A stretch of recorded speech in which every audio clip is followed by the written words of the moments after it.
돌트레이트 1장 7항 1절입니다. 페이지 46쪽에 있습니다. 우리가 지금 계속해서 돌트레이트 1장 7항 선택에 대해서 살피고 있습니다.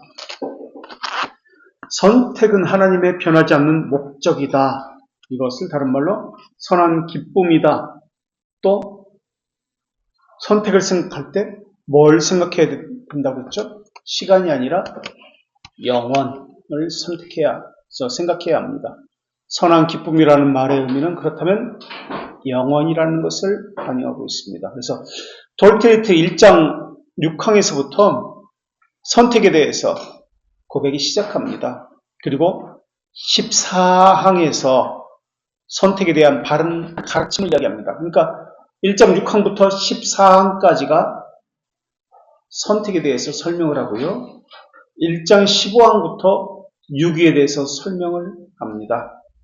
자, 1장 7항 1절 선택은 하나님의 변하지 않는 목적이다. 세상에 기반을 세우기 전, 이것도 영원이라는 뜻이죠. 세상에 기반을 세우기 전, 영원이라는 뜻. 그분은 순전한 은혜로 자신의 의지의 주권적인 선한 기쁨을 따라 청렴한 원시적 상태에서 죄와 파멸로 타락했던 전 인류로부터 일부를, 오늘 할 것이 이것입니다. 전 인류로부터 일부를 그리스도 안에서 구속하기로 선택했습니다. 그분은 선택한 자들의 중보자며 머리로 또 구원의 기반으로 그리스도를 영원부터 임명하셨습니다. 그래서 일부를 이라는 단어를 보십시오. certain이라는 영어 단어가 옆에 있습니다. certain. 어떤 특정한 일부입니다. certain. 어떤 사람이냐? certain. 일부라고 할 때 이 일부는 certain을 이야기합니다. 어떤 사람이냐? 밑줄 친 것부터 보면은 우리 이 항을 보겠습니다. 밑줄 친 것. 그분의 말씀과 성령으로 그분과 교제하도록 그들을 효과적으로 부르시고 이끌도록 작정하셨고 참된 믿음, 칭의, 성화를 그들에게 베풀기로 작정하셨습니다. 라고 이야기합니다. 그래서 그들은 어떤 자들인지가 나옵니다. 말씀과 성령으로 교제하도록 부르신 certain입니다. 그 어떤 이들은, 그 일부는 어떤 사람입니까? 예수 그리스도와 교제하도록 부르신 자들입니다. 그것을 효과적 부르심이라고 이야기합니다. 또는 밑줄이 쳐여 있죠. 효과적 부르심. 또는 유효한 부르심이라고 이야기합니다. 부르심에는 두 가지 것이 있어요. 효과적 부르심 또는 복음적 부르심이 있습니다. 이것을 내적 부르심, 외적 부르심이라고도 이야기합니다. 복음적 부르심은 복음만 듣는 겁니다. 그냥 쉽게 얘기할까요? 예배 참석하는 자들, 설교만 듣는 이들입니다. 그러나 효과적 부르심은 우리 대규리문답 66문 2항을 보겠습니다. 237쪽부터 보겠습니다. 66문 2항 대규리문답 237쪽부터 보겠습니다. 효과적 부르심이 무엇입니까? 라고 나옵니다. 효과적 부르심은 하나님의 전능하신 권능과 은혜의 역사로서 라고 나옵니다. 2절부터 보겠습니다. 2절 밑줄 친 거 구원에 이르도록 그들의 마음을 조명합니다. 성령께서 하시는 사역을 지금 효과적 부르심과 연결시킵니다. 말씀만 가지고 있다면 복음적 부르심인데 말씀과 성령의 역사가 있다라면은 이게 유효한 부르심입니다. 그들의 마음을 조명하고 그들의 의지를 갱생시키고 그리고 강하게 결정하도록 합니다.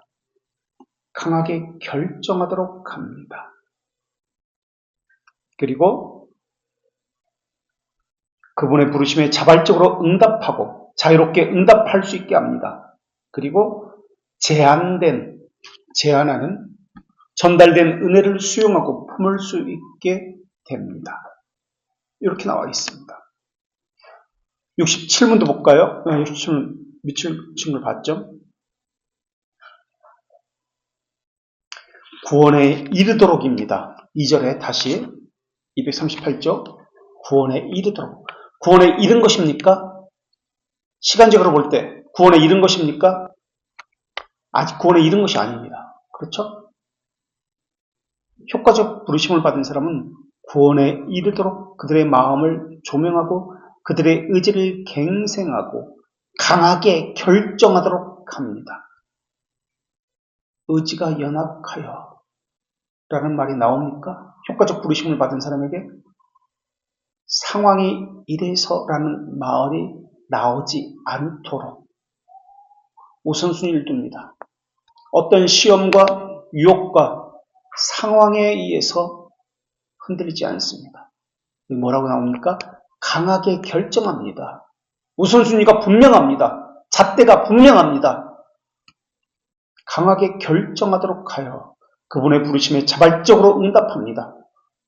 억지가 아닙니다. 자유롭게 응답할 수 있게 합니다. 그리고 제한하는 전달된 은혜를 수용하고 품을 수 있게 합니다.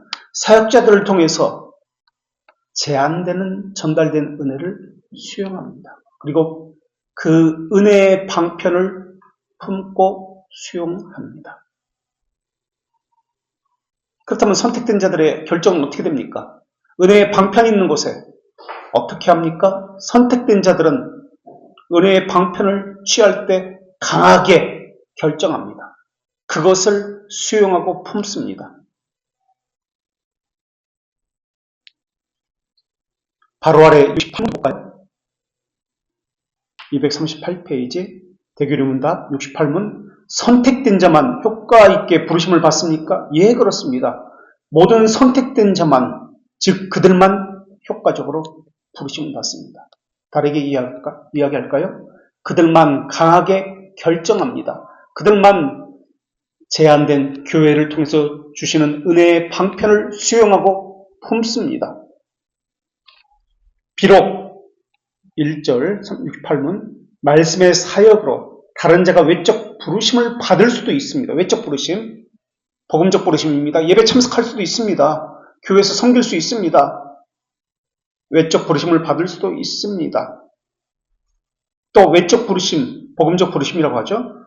복음을 듣는 거예요. 아, 이게 복음이야. 그래, 이게 좋은 말씀이야. 이게 진리야. 이게 참된 진리야. 근데 무엇이 없죠, 그들에게? 진리라는 것은 있어도, 말씀은 있어도 성령이 없습니다. 말씀과 성령으로 조명을 받아서 의지가 강하게 변화되는 것은 없습니다. 오라, 이것만 있어요. 이게 진리야. 근데 뭐가 없어요? 강하게 결정하는 의지는 없어요. 수단이, 은혜의 방편이 제한하는 것, 전달된 교회를 통해서, 사역자를 통해서 전달된 은혜를 수용하고 품는 것 없습니다. 그냥 예배 참석해요. 설교는 듣긴 듣습니다. 저게 오라. 그게 전부예요. 그리고 또 어떤 사람들은 성령의 외적인 그 활동을, 은사를 경험하기도 합니다. 그래서 이적을 경험하기도 하고 체험하기도 합니다.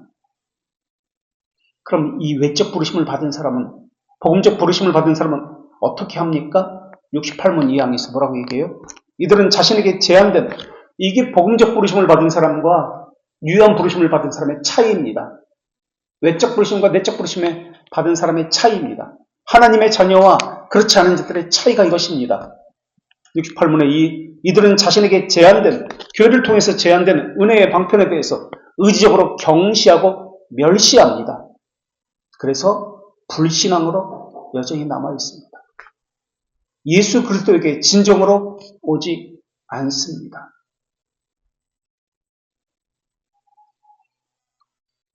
의지적으로 멸시하고 경시합니다.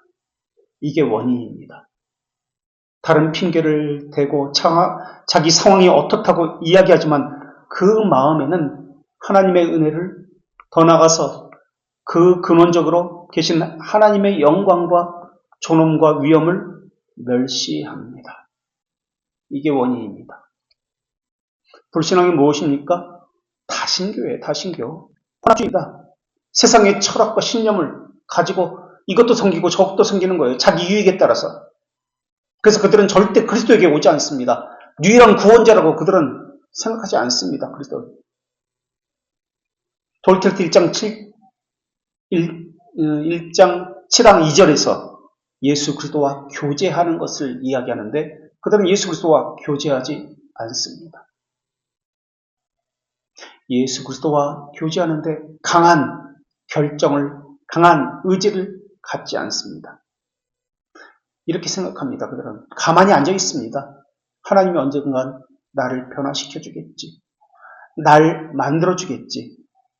지금은 아니지만은 언젠간 조만간 나를 바꿔주실 거야. 강하게 역사에서 내게 은혜를 주셔서 내가 회개할 수 있도록 하실 거야. 라고 생각합니다. 가짜입니다.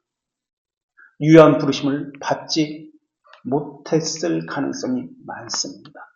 복음적 부르심만 받고 그저 교회는 지금까지 어렸을 때부터 다녔으니까 습관적으로 다닙니다. 그래서 습관과 형식을 주의해야 합니다. 지금까지 습관대로 한다면 은혜를 멸시하고 경시하게 되어 있습니다. 그런 건 안 해도 돼. 난 하나님의 선택자니까 하나님이 어떻게든 나를 구원시켜 주실 거야. 강권적으로 역사해서 나를 변화시켜 주실 거야. 내지를 바꿔주셔서 제한된 은혜의 수단을 붙잡게 해 주실 거야. 그렇게 나와 있습니까? 효과적 부르심은 자발적으로 나왔습니다. 자발적으로. 자기 스스로 제한된 은혜의 수단을 자발적으로 붙듭니다. 라고 나옵니다. 무의식적으로 계속 행하다 보면 그것이 습관이 됩니다. 처음에는 한두 번 행합니다. 근데 이것이 반복되어지면 무의식적으로 이것이 습관이 됩니다. 습관이 되어지면 이것이 자신의 삶의 폼이 됩니다. 그 폼이 형식입니다. 틀이 됩니다. 틀거리가. 그 사람의 틀이 된다는 거예요. 그래서 그러한 삶을 삽니다. 그 사람이 가진 인격의 틀이라고 해도 좋습니다. 형식, 폼, 이것은 습관에서 나오는 것이에요. 그 사람을 규정하는 것입니다. 이것은. 습관이 지속되니까 예배를 무시하죠. 공적인 모임을 무시합니다. 그것에 대해서 부주의합니다. 그것에 대해서 경멸합니다. 그것에 대해서 너무 쉽게 생각합니다. 이런 사람은 선택에 대해서 다시 생각해 봐야 합니다. 내가 선택한 사람이 맞아? 유효한 부르심을 받은 사람이 맞아? 하나님의 자녀가 맞아? 혹시 난 외적 부르심, 복음적 부르심만 받은 사람은 아니야? 그것을 유사 그리스도인이라고 합니다. 거짓 그리스도인. 그리스도인이 되다 만 사람. 이런 사람들은 자신의 영혼에 대해서 심각하게 다시 한번 돌아봐야 합니다. 이런 사람들은 습관적으로 행하던 것이 형식으로, 그러니까 폼으로 굳어져 있습니다. 형식으로 굳어져 있는 그 습관을 가지고 자신의 실존인 줄 알고 있습니다. 그렇게 하는 것이 당연하다고 생각합니다. 그래서 외부로부터 주어지는, 교회로부터, 사역자로부터 주어지는 제한된 은혜에 대해서 왜 자꾸 날 귀찮게 해? 왜 날 자꾸 불편하게 해? 이런 거 강요하면 안 되지. 하나님께서 나를 언젠간 변화시켜 주실 것인데 거부감을 생각합니다. 그 거부감이 점점 강해지면 반감이 생기고 하나님을 향한 적대감을 가지고 제한된 은혜에 대해서 분노하게 됩니다. 그러면서 외식을 합니다. 지금까지 해오던 대로 습관적으로 행합니다. 그래서 습관으로 예배합니다. 습관적으로 봉사하고 습관적으로 그냥 모든 것을 합니다. 그리고 습관으로 한 것을 가지고, 습관적으로 예배한 것을 가지고 하나님이 나를 받아주신 것처럼, 하나님께서 나를 사랑하시는 것처럼 자기가 스스로 만들어 생각합니다. 자기 착각에 빠집니다. 이게 외식주의입니다. 신앙생활을 그렇게 해요. 외식주의, 형식주의로. 그래서 지금까지 해오던 습관은 계속 있으니까 교회는 빠지지 않습니다. 봉사도 하고 지금까지 해오던 그 습관대로 그대로 합니다. 그래서 교회는 안 다닐 수 없으니까, 지금까지 다녔으니까 교회를 어디든 다닙니다. 습관적으로 말입니다. 예수 그리스도와 인격적으로 만났다고 자기는 착각하고 있습니다. 그러나 하나님의 선택된 자는, 우리 돌트레이트 1장 7장 1절에서 보면은 모든 사람이 아니라, 1장 7장 1절로 한번 가보실래요? 우리가 다시 오늘 본문입니다.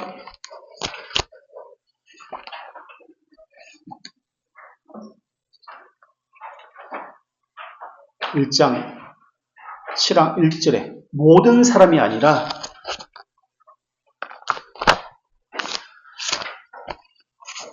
일부라고 나왔습니다. 일부. 그런데 영어로 볼까요?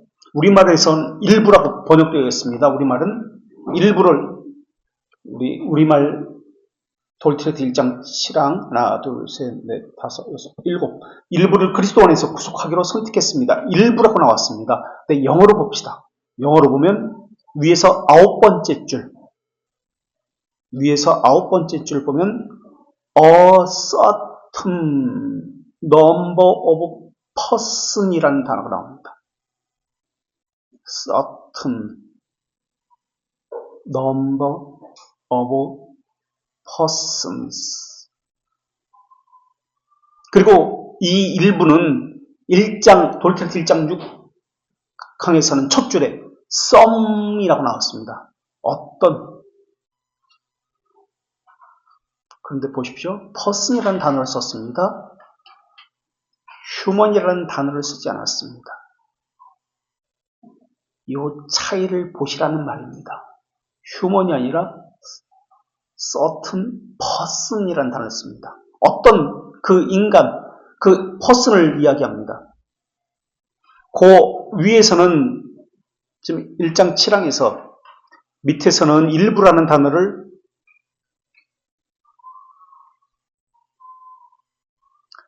person이라는 단어를 썼고요. 그 위에서는 human이라는 단어를 썼습니다. 그러니까 선택된 자는 어떤 자냐면 human이 아니라 person입니다. 선택되지 않은 모든 사람을 human이라고 위에서 표현하고 있습니다. human. 그러나 선택된 자는 person입니다. human이라는 단어는 둘 다 사람을 이야기하는데, human도 person도 둘 다 사람을 이야기합니다. 인간을 이야기하는데, human이라는 단어는 사람의 그 물질, 가시적인 것, 그런 존재를 이야기합니다. 그래서 신앙 고백서에서는 humankind라고 쓰지 않습니다. 라틴어를 보면, 라틴어가 원어거든요. 돌트레이트. 지금 우리는 영어로 보고 있지만 번역본입니다. 라틴어로 보면은 호미눔이라고 썼습니다. 호미눔. 하나님이 구원하시는 사람은, 하나님의 택하심을 받은 선택된 자는 사람이 아니라, 휴먼이 아니라 person. 다시 얘기하면 인격입니다. 하나님이 구원하신 자는 사람인데 사람의 인격을 구원하시는 겁니다. 인격체라는 단어입니다. 지금 이 단어는. 그래서 인격체가 하나님에 의해 선택되고 구원받아서 하나님과 예수 그리스도와 교제하게 하시는 것입니다. 호모 사피엔스라고 할 때, 이것은 지혜 있는 사람, 이성 있는 사람을 이야기할 때 라틴어로 호모가 사람입니다. 하나님이 영이시기 때문에 그 사람의 중심을 보십니다. 중심을 보신다는 것은 인격을 보신다는 말입니다. 그러니까 인격체라는 것은 그 영혼의 중심을 보신다는 거예요. 그 가시적인 표면적인 사람, 휴먼을 보는 게 아니라 퍼슨을 본다는 거예요.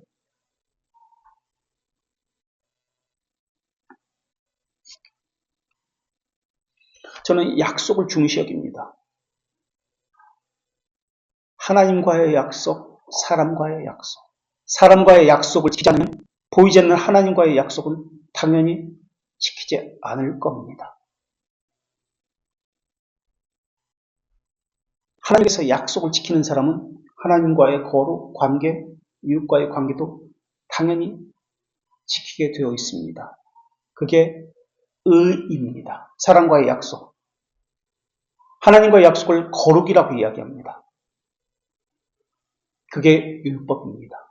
율법의 요약이죠. 하나님과의 약속, 거룩, 사람과의 약속, 의.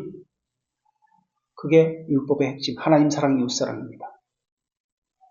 십계명의 요약입니다. 약속 지키기를 그리스도인은 목숨같이 지켜야 합니다. 우리 언약도는 자신의 약속을 지키기 위해서 도망갈 수도 있습니다. 지붕 없는 감옥, 에덴버러에 가면 지금도 있어요. 그 교회 내에 감옥이 있는데 지붕이 없어요. 지붕이 없다는 것은 언제든지 담을 넘어서 도망갈 수 있다는 뜻입니다. 감시하는 사람도 없어요. 그런데 도망가지 않습니다. 왜? 하나님과의 약속을 했기 때문에 거기서 지붕 없는 감옥에서 다 죽었습니다. 높지도 않아요. 담이 이 정도밖에 안 돼요. 그러니까 언제든지 넘어갈 수 있습니다. 물론 넘어서 도망간 사람도 있습니다. 목숨을 살리기 위해서. 그러나 언약도들은 하나님께 그 서명을 한 사람입니다. 그래서 거기서 죽었습니다. 몇천 명이. 그게 우리의 신앙의 선배들입니다. 우리가 받은 신앙의 유산은 바로 이 언약 신학입니다. 그래서 약속을 지키기로 목숨까지 걸었던 사람. 이것이 우리 신앙의 선배입니다. 그게 사람됨입니다. 우린 모든 것이 공적 약속으로 되어 있습니다. 초록불이 켜지면은 건너가고 빨간불이 켜지면은 건너가지 않아야 된다는 것을 약속입니다. 남을 돈을 빼앗으면 안 되고 사기치면 안 되고 거짓말하면 안 되고 거짓말하는 것을 다른 말로 사기라고도 이야기합니다. 도둑질이라고도 이야기합니다. 우리는 약속을 안 지키는 것을 시간을 도둑질하는 생명을 빼앗는 것이라고 얘기했습니다. 시간은 생명이기 때문에 그렇습니다. 약속 시간에 늦는 거 이런 거.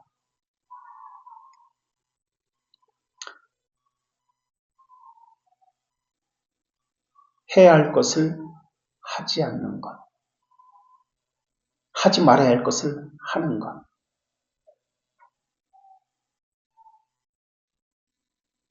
이것을 부자기의 죄, 자기의 죄라고 이야기합니다. 부자기의 죄는 어떤 행위를 해야 할 의무가 있는 사람이 이것을 하지 않는 것을 이야기합니다. 이게 부자기의 죄입니다.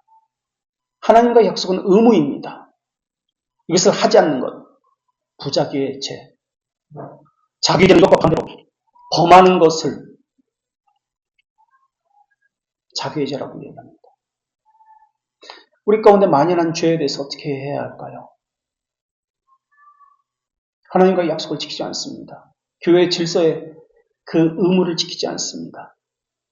교회는 계속해서 자기의 죄와 부자기의 죄를 허용하도록 방치해야 하는 것일까요? 그것이 교회가 하는 일일까요? 사랑이라는 이름으로, 인간관계라는 이름으로 그것을 방치해야 할까요? 여기 있는 모든 사람들이 너무나 사랑스럽고 이쁘고 그렇습니다. 하나님께서 보내주신 사람이라고 믿고 있기 때문에 그렇습니다. 한 사람 한 사람 모두가 그렇습니다. 그런데 어떻게 해야 될까요? 공적 모임에 대해서. 이것은 의무입니다. 그건 교회 질서입니다. 인간과 인간과의 관계를 떠나서 하나님과 나와의 언약입니다. 교회와 나와의 언약입니다. 반드시입니다. 어떤 핑계를 댈 수가 없습니다. 직장 때문에 시간 관리를 잘못한 겁니다. 그것에 참석지 않는다. 하나님이 제시하신 은혜의 수단입니다. 이것을 통해서 하나님께서 은혜를 주시기로 하신 겁니다. 은혜의 수단을 멸시한다, 부주의한다, 경시한다. 개혁교회라면 교회는 어떻게 해야 될까요? 그런 사람들은 그것이 개혁교회입니까? 솔직히 얘기해 봅시다. 자신에게 주어진 의무를 멸시하는 사람들, 신앙고백서 나오지 않습니까? 이것을 따르는 것이 우리인데, 그리고 교회인데 그것을 행하는 것이, 이런 사람들을 어떻게 해야 될까요? 난 도저히 볼 수가 없습니다. 그래서 분명히 얘기하는데, 자기 편한 대로 할 수 있는 교회를 찾아가십시오. 그 말밖에 못하겠습니다. 자기가 원하는 대로, 하고 싶은 대로 나가도 그만, 타치도 않고 예배 시간에 불참해도, 공적 모임에 안 나가도 아무런 관심도 갖지 않는 그런 대형 교회를 찾아가시면 됩니다.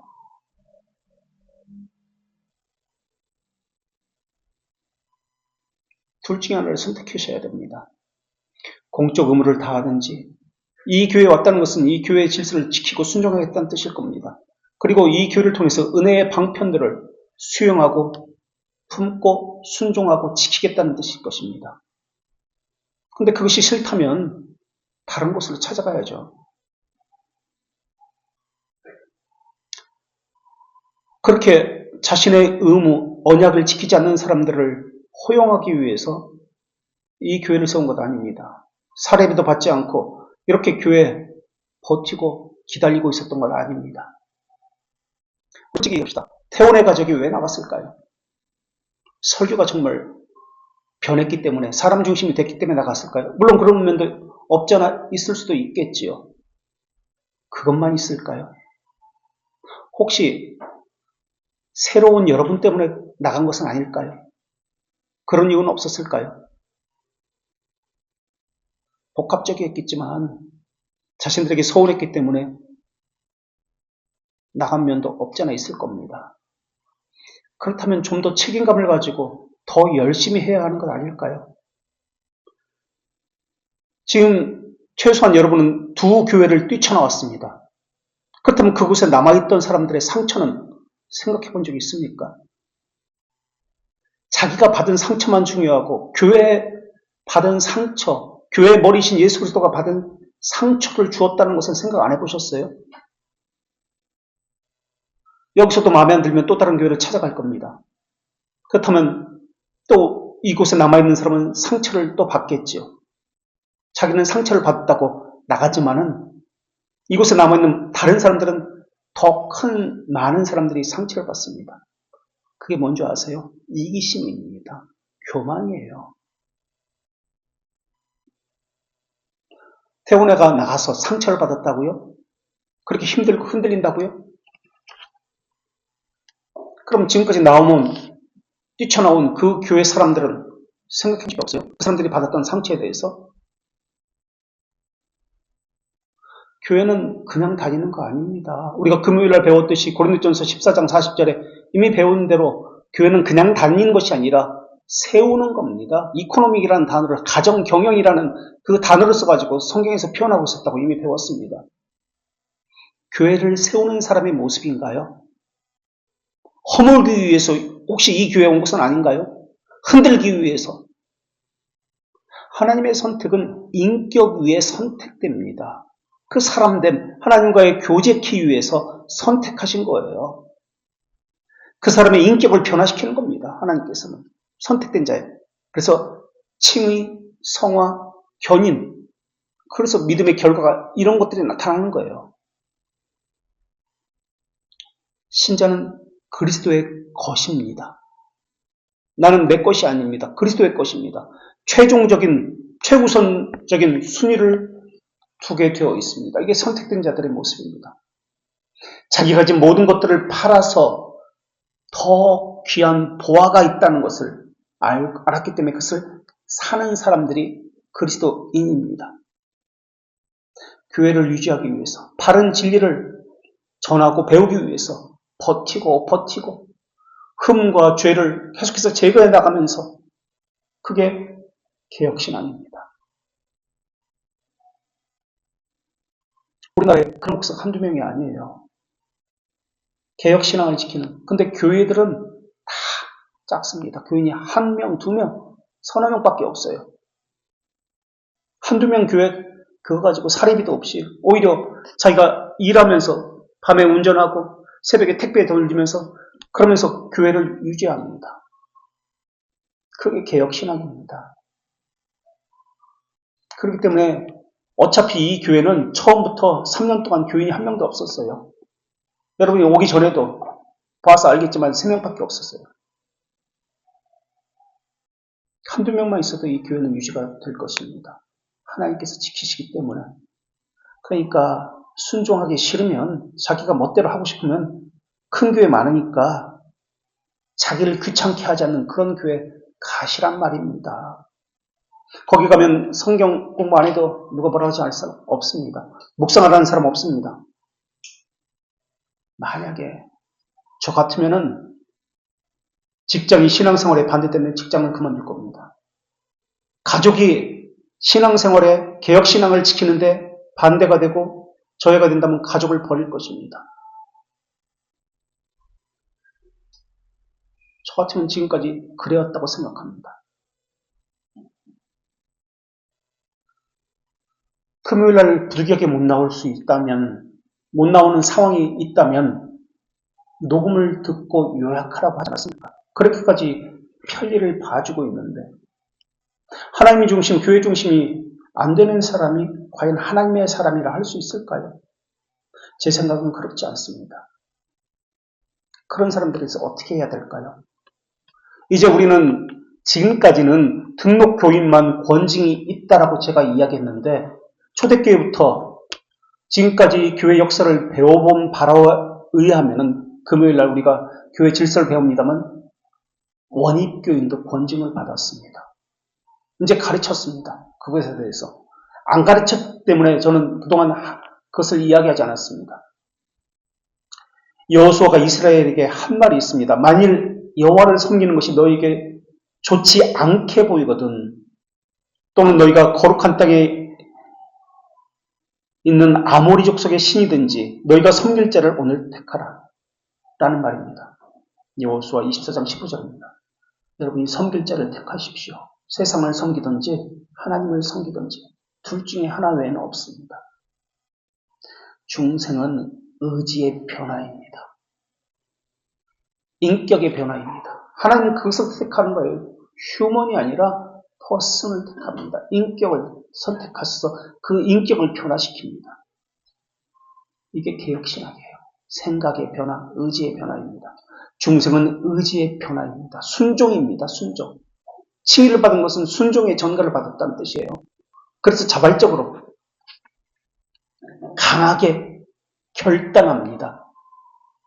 우리 대교리본에서 본 대로 연약해서 그런 말 없습니다. 강하게 우선순위를 두는 겁니다. 하나님이 중심이라는 말은 하나님이 안 보이니까 다른 말로 바꿔볼까요?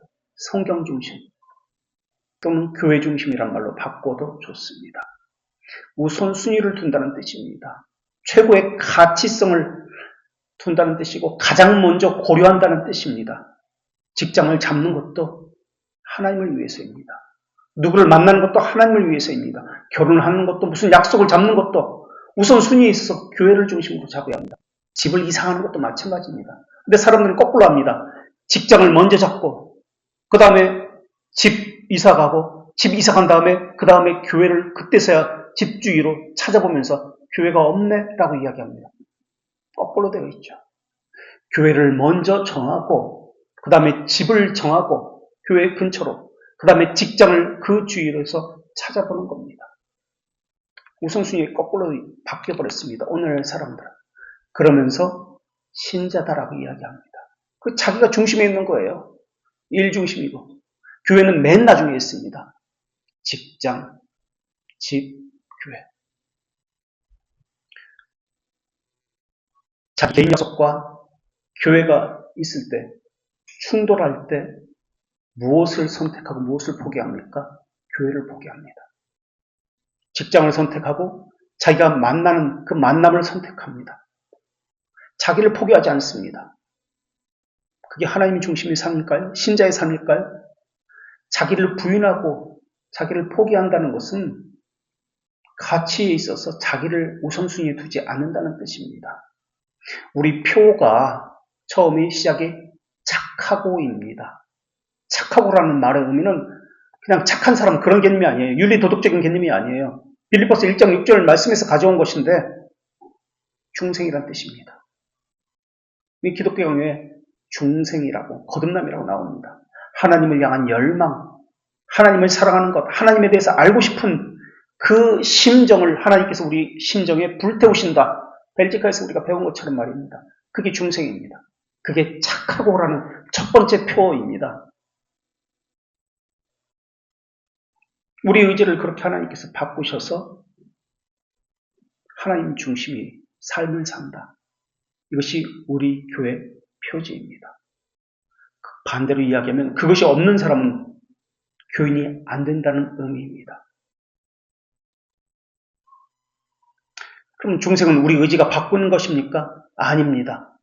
그럼 무엇입니까? 중생은 의지의 갱생, 의지의 변화라고 말하지 않았습니까? 우리의 의지가 바뀌는 것이 아니라 우리 의지가 모두 파괴된다는 뜻입니다. 없어진다는 말이에요. 그 의지는 부패하고 옛 습관으로 물들어 있던 악한 의지입니다. 그것을 가지고 안 됩니다. 자기 습관에서 몸에 밴 전통으로 나타난 의지를 가지고는 안 됩니다. 그래서 중생의 의지의 변화라는 말은 우리 의지를 파괴시켜버리고 새로운 의지를 심어주신다는 뜻이 이 중생이라는 개념입니다. 그래서 의지가 변모되었다, 갱생되었다. 이것을 창조라고 이야기합니다. 우리 연약한 의지가 옛 습관에 물들어져 있는 의지가 바뀌는 것이 아닙니다. 파괴되는 겁니다. 없어지는 겁니다. 우리의 의지가 새로운 것으로 새 창조되었다. 그래서 중생을 다른 말로 새 창조라고 이야기합니다. 두 번째 창조라고 보는 거예요. 중생은 하나님의 무상적 선물입니다. 하나님의 선택함을 받은 사람은 하나님의 유효하신 부르심을 받고, 이게 중생이란 말입니다. 유효한 부르심. 웨스트민스터에서는 효과적 부르심이라고 이야기하고 이쪽에서는 중생이라고 이야기합니다. 의지가 전적으로 새롭게 된 것을 이야기합니다. 그래서 돌트레이트 1장 7항에서 하나님의 선택된 사람은 하나님의 선한 기쁨을 따라 살기를 갈망합니다. 그래서 그리스도와 교제합니다. 그렇게 합니다.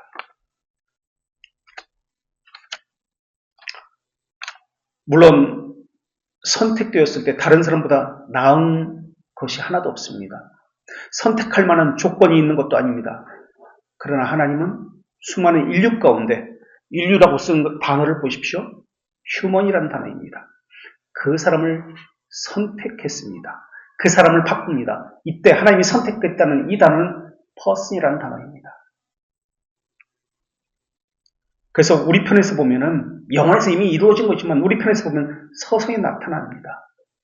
사실 우리가 선택됐는지 선택되지 않았는지 이것은 하나님만이 압니다. 다만 시간 속에서 그 증거와 열매가 나타납니다. 돌트레이트 1장 14항을 앞으로 이제 할 것이지만 14항 2절을 가보십시오. 50페이지 가서 보면 밑에서 셋째 줄, 밑에서 셋째 줄 보면은 돌트레이트 1장 14항 50페이지 2절입니다. 사려 깊고 경건한 정신을 가지고 경외심을 갖는다라고 나옵니다. 경건한 경외심의 정신을 갖습니다. 개혁신앙은 요령 배우는 거 아닙니다. 기술 배우는 거 아닙니다. 방법을 배우는 거 아닙니다. 정신을 배우는 겁니다. 어떻게 사는지에 대한 그 원리, 정신을 배웁니다. 무엇을 선택하고 무엇을 버리는지에 대한 정신입니다. 무엇을 취하고 무엇을 택할 것인가, 버릴 것인가. 그것이 신앙의 시작입니다. 중생이 신앙의 시작입니다. 중생된 사람에 한해서 그 다음부터 교리를 배우는 겁니다. 중생에 대해서 굳은 마음을 제거하고 에스겔 36장 그렇게 이야기합니다. 28절에 부드러운 마음을 갖게 되는 것이라고 이야기합니다. 불순종하고 반항적인 의지를 제거하는 것. 그래서 여기서 일부는 퍼슨입니다. 위에서 돌트레이트 1장 7항을 보면은 우리가 아까도 살폈지만 휴먼이라는 단어를 썼습니다. 모든 사람은 휴먼입니다. 택자는 퍼슨입니다. 라틴어로 보면 후마노입니다. 그래서 성경도 그렇듯이 신앙 고백서는 단어 하나하나마다 의미를 가지고 썼어요. 교리적 개념이 없으면 자기가 듣고 싶은 것만 듣게 되어 있습니다. 설교도 마찬가지예요. 자신의 감정, 자신의 습관적인 틀을 가지고 걸러냅니다.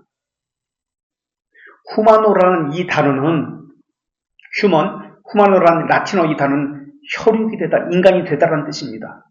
물질적인 것, 가시적인 것을 의미해요. 사람이 되신 말씀이라고 할 때 베르붐, 우리가 알고 있는 베르붐, 후마나타툼이라고 합니다. 명사형으로 베르붐. 우리를 재창조하시는 것, 의지를 갱생시키는 것, 이것이 중생입니다. 웨스트민스터 신앙고백서 171쪽 10장 1항 3절을 한번 볼게요. 5분만 더 하겠습니다. 지금 정확히 4시인데 5분만 더 하겠습니다. 2절 보겠습니다.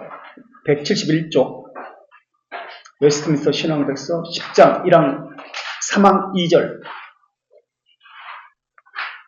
하나님의 것들을 이해하도록 조명시키고 라고 나옵니다. 영적인 사고를 한다는 뜻입니다. 육신적이고 세상적이고 이기적이고 정욕적인 것이 아니라 하나님의 것을 이해하고 조명시키고 하나님 중심으로 하나님 보시기 선하고 기뻐하시는 사고와 행동을 마음가짐을 가진다는 겁니다. 그리고 3절에 그들의 의지를 갱생시키고 자신의 전능한 능력으로 그들이 선한 것을 결정하도록 하고 예수 그리스도에게로 그들을 효과적으로 이끕니다. 4절에 그들은 그분의 은혜로 자발적이 되어서 가장 자유롭게 나오게 됩니다. 누가 말하기 전입니다.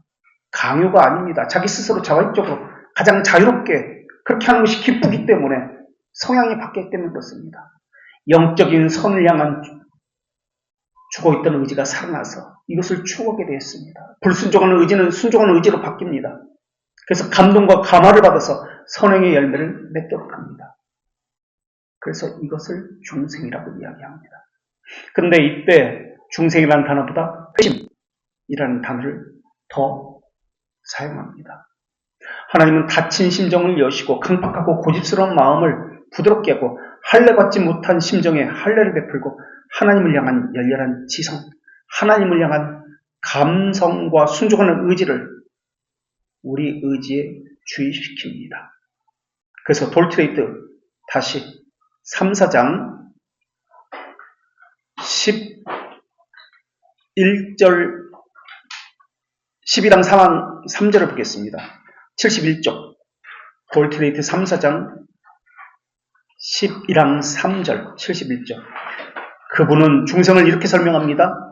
71쪽에 그분은 다친 심정을 열고 강팍한 심정을 부드럽게 하고 할례받지 못한 심정에 할례를 베풀고 새로운 재능들을 의지에 주의시켜서 지금까지 죽었던 그의 의지를 살리십니다. 하나님께서 선택한 것은 그들의 가시적 몸이 아니라 엄밀히 말하면 그들의 인격입니다. 물론 구원은 몸과 영혼의 구원입니다. 우리는 여기서 some person이라는 이 단어를 주의해 보아야 합니다. some human이 아닙니다. 선택된 자, 구원받은 자, some person, 인격입니다.